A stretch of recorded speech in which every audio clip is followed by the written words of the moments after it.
welcome Issa Amro. Congratulations.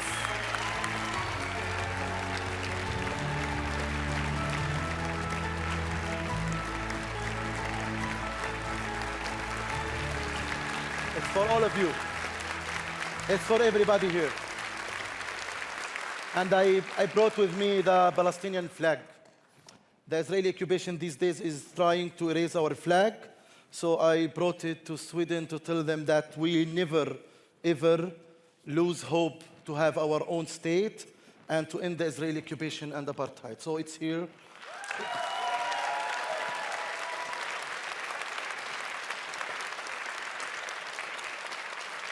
Because we have a war in our narrative as Palestinians.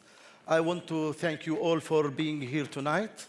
It means a lot to me to talk to you, to be with you, and to celebrate with you this award.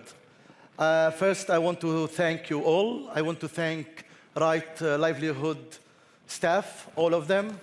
I want to thank their supporters. And I want to thank them and thank you all for being in the right side of history. It's very important to choose which side of history you want to be on. This is something very important. Your children will ask you later about what you did to make life of other human beings better and to protect the women and children who are suffering in Palestine, in Gaza, in Jerusalem, and all over the world.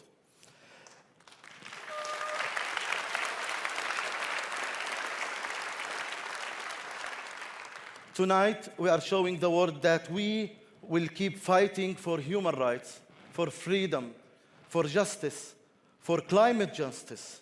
I am deeply honored to receive this award. But really, it's not for me alone.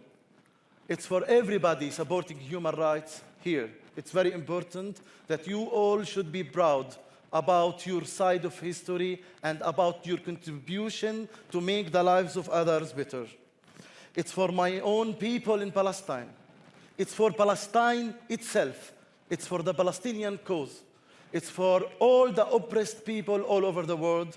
And it's for all who are fighting now to make better life for the Palestinian people, especially the young students, because I started as a student, especially the young students here in Sweden and in all the university campuses who are trying to make a change and to raise their voices against the Israeli occupation, the Israeli apartheid, the Israeli genocide in Gaza, who are calling for peace, who are calling for freedom and justice for everybody.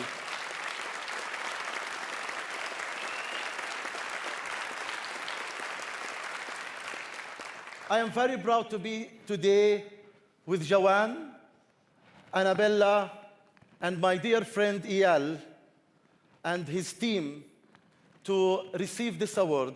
It means that our struggles are connected and we believe in the same principles and morals as human rights defenders, and we will work together to make the future of everyone in our nations better, hopefully, and not only our nations, everybody who needs us as human rights defenders.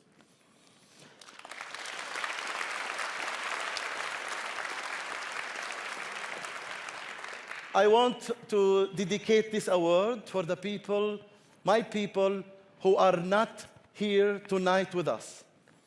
To the brave volunteers of Youth Against Settlements who are protecting my house now from the Israeli settlers and protecting the Palestinian families from the violence and the terror of the violent Israeli settlers in Hebron and all over West Bank.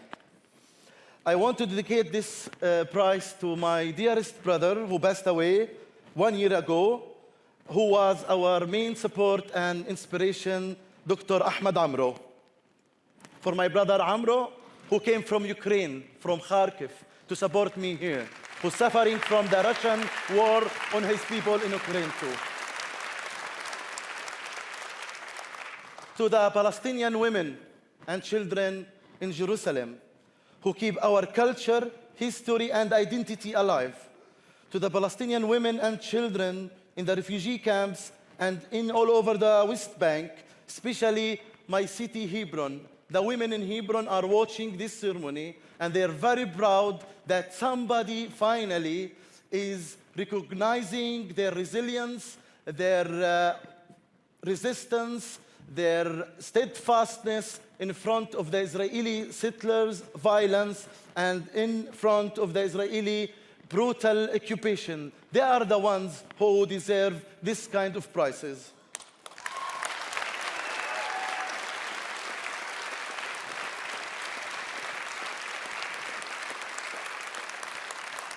I want to dedicate this prize to the Palestinian women and children in Gaza who are suffering from genocide. I think we must all work to stop it now and support the international law mechanism to make the offenders accountable, so we don't use double standards and undermine the international law and the International Criminal Court. It's very important for us that we keep this mechanism to make peace and to make offenders accountable and afraid of it.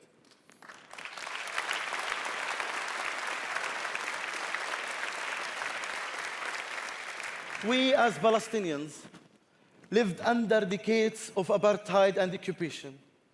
Generations have lived and died without ever knowing freedom. I am almost 45, and I hope my son Watan will not reach 45 living under the Israeli occupation. I hope that we all work to make occupation costly for the occupiers and use creative non-violence actions to make freedom possible for the Palestinians, especially the women and the children, especially my son Watan, which means homeland. We have just witnessed a year of genocide. We are being erased, but our flag is here. We will never lose hope. Especially we have many people here, especially my friend Victor, who's working great here in Sweden to make a change and to increase awareness about our non-violence struggle. But tonight, we tell the whole world that we exist, and we will fight together, all of us. We fight hard today that we can be free tomorrow. Free Palestine, and thank you very much for being with me tonight.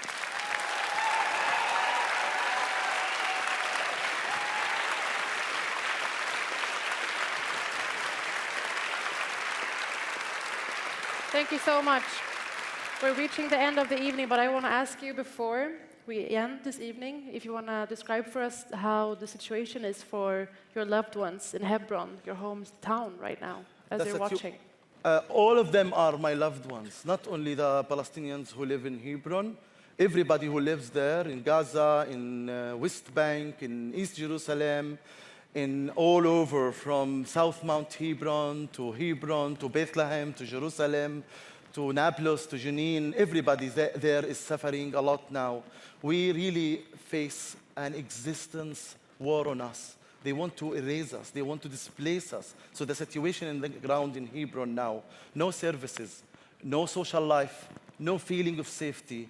The Israeli soldiers are so violent with us, and the Israeli settlers attack Palestinians day and night. Imagine that the ambulance is not reaching certain families in H2 in Hebron. Services to certain families as maintenance, as doctors, as visitors, they can't reach certain people. They don't want to evict us physically, but they want to make it impossible for us to stay and remain in our houses. So they annex the settlements in the West Bank and Area C without the Palestinians. This is the policy now, but we stay, our women stay, our children stay, and I hope that we all here, it's the right time to act, it's the right time to make the change. Thank you so much for sharing all this with us tonight, Issa Amro and Youth Against Settlements. We have to say the group Youth Against Settlements as well. Thank you very much. Thank you very much, and enjoy your evening. Congratulations once again for Issa Amro.